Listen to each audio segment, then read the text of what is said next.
Welcome. In this session, I am going to solve 3 problems related to the topic Introduction to Control Systems.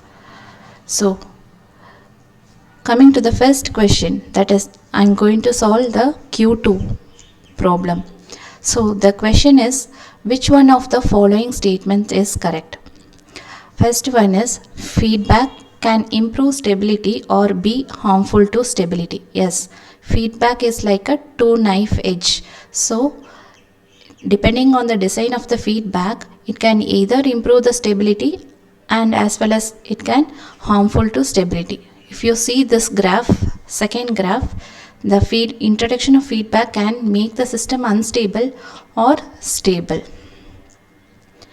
Coming to the second point, a system is stable if its output is out of control. No, the system is unstable. Only instability, we say output is out of control. The system is stable if its output is under control of ours. And coming to the third point, feedback does not affect the bandwidth and impedance. No, it is wrong. The feedback can affect the bandwidth, which you can analyze from this graph. See, the green one is the feedback without feedback, the bandwidth without feedback, and the blue one is the bandwidth with feedback. So it will affect the bandwidth as well as the impedance. So the third one is wrong. So the correct one is the first choice. So the answer is D1.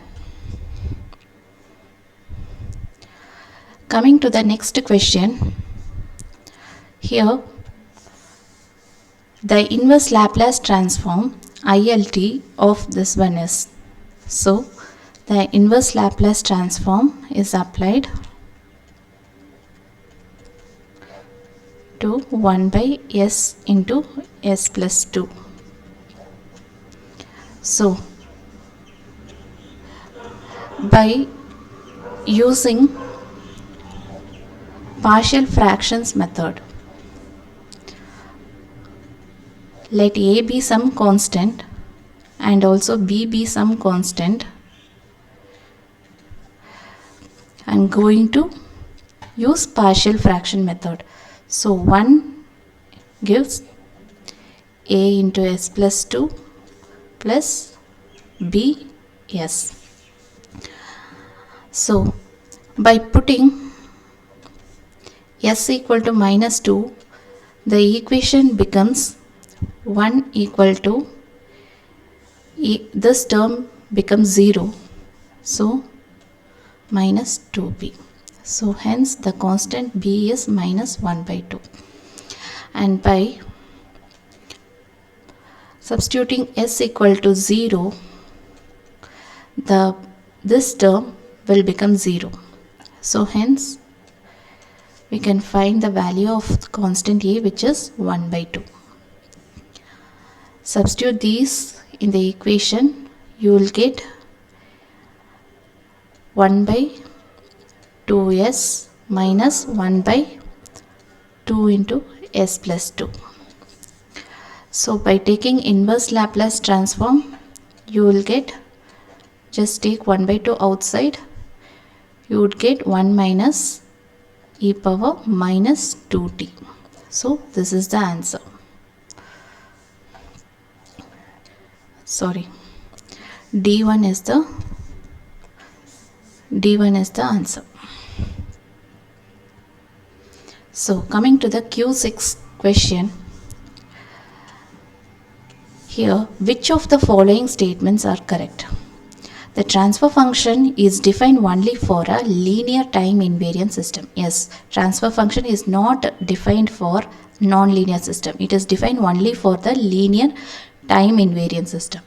And coming to the second point, the transfer function between a pair of input and output variables is the ratio of Laplace transform of the output to the Laplace transform of the input. Yes, it is the ratio of Laplace transform of output to the Laplace transform of the input. So this is also correct. The first one is also correct. Second sentence is also correct. Coming to the third point, all the initial conditions of the system are set to 0. True. Yeah, we assume the initial condition of the system to be 0 while finding the transfer function. And transfer function is dependent of the input of the system. No, it is independent,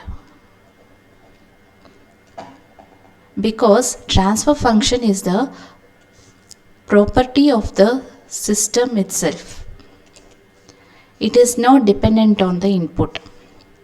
It is derived from the impulse response, and it can be applied to any system to find the output for any given input. So transfer function is the property of the system, and it is independent of the input of the system. So the correct answer is only 1, 2 and third sentence. First, second, third sentence are correct. So the answer is C. Thank you.